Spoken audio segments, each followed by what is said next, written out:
Hey guys, Talia from Workweek Lunch here, and in this video I'm going to answer some of the most common questions I get literally every day about avoiding food waste. We're going to talk about how to meal prep to use up all the groceries, how to use your freezer, and just how long food lasts in the fridge and all that good stuff. So the first question is, how do you reduce food waste? My best tip for reducing food waste is to have a plan. If every ingredient you buy when you come home from the grocery store has a plan to be in a recipe that you're making, you won't waste nearly as much food as usual. If you come home from the grocery store and you just kind of hope for the best, you're gonna end up kind of forgetting about things in your fridge, you're not gonna feel inspired to use them, and you have to just get over that hump of deciding what recipe to make, and then you end up wasting the food. So I would say having a plan, like actually planning out the meals, writing the grocery list for the specific recipes you're gonna make, and then only buying those ingredients is the best way to reduce food waste. And the next question is how to get over the guilt of food waste. So there are a couple types of food waste here that we're talking about. A lot of times people, when they ask this question, they mean how do they get over not finishing their meal or like throwing out a meal because they didn't eat it in time or they didn't like it. And if you don't like the meal in front of you, I always say you shouldn't feel guilty about it because you're not going to feel good eating it, and you're also not going to feel good throwing it out, and you might as well just throw it out at that point. And then you have to take that as a learning experience. If you made the meal yourself, what could have been better? You know, what flavors weren't working for you? What did you wish that it had? And if it's a meal at a restaurant, maybe don't order that thing again. So you can still use those experiences to learn from. And then, of course, there's the food waste that comes from groceries, and I'm sure you know the feeling of opening your fridge, reaching far in the back and finding that bag of wilted spinach that you forgot about from 2 weeks ago, and it sucks.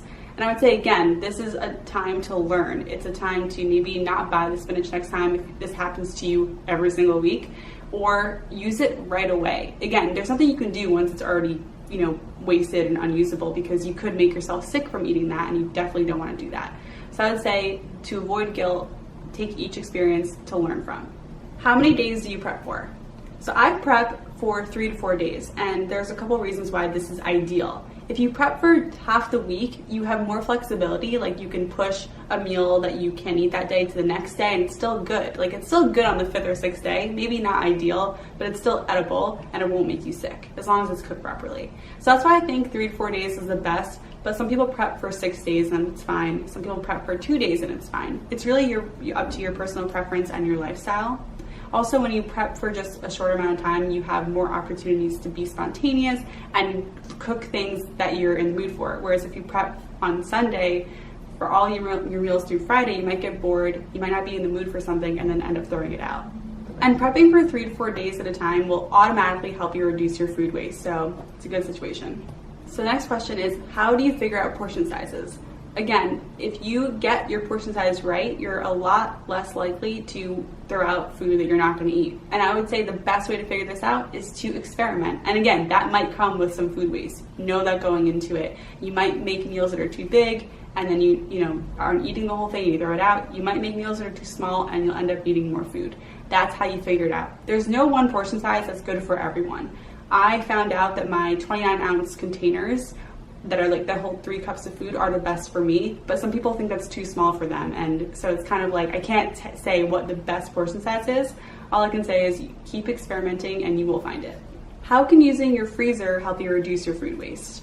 So the best way to do this is to make freezer-friendly meals. Not all meals are meant to be frozen, but things like soups, stews, chilies, anything that's like really saucy will be good in the freezer. And like whereas salads and stuff like or sandwiches probably won't be great in the freezer. I would also say that using your freezer for like the odds and ends, like you can freeze leftover chopped veggies, like the odds and ends you're not using, for stock later. You can also freeze excess meat, like raw meat, for later, if you want to use that later, that's great too. So I would say that by popping in things that you don't use up, like some things don't freeze well at all, but I would say Google it when in doubt. So yeah, I would just say you can use your freezer for meals that are intended to be frozen or odds and ends after you've chopped and prepped everything, you still have some stuff left over. How can you tell what's freezer friendly and what's not? Okay, so again, this comes with some trial and error too. And when in doubt, Google it. Like so many people have tried to freeze everything, someone will have the answer. But I stick to soups, stews, chilies, and anything that's like really liquidy, whereas stuff like pasta or rice meals can be a little iffy. I would definitely not freeze salads, sandwiches, or anything that has like mixed textures, if that makes sense. But if it's like a consolidated in one meal, like a soup, it's gonna be good.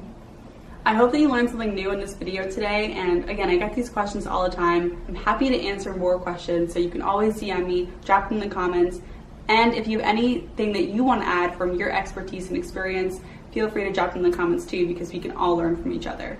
Thanks so much for watching this video. If you liked it, throw me an old thumbs up or subscribe if you want to see more, and I will see you next time.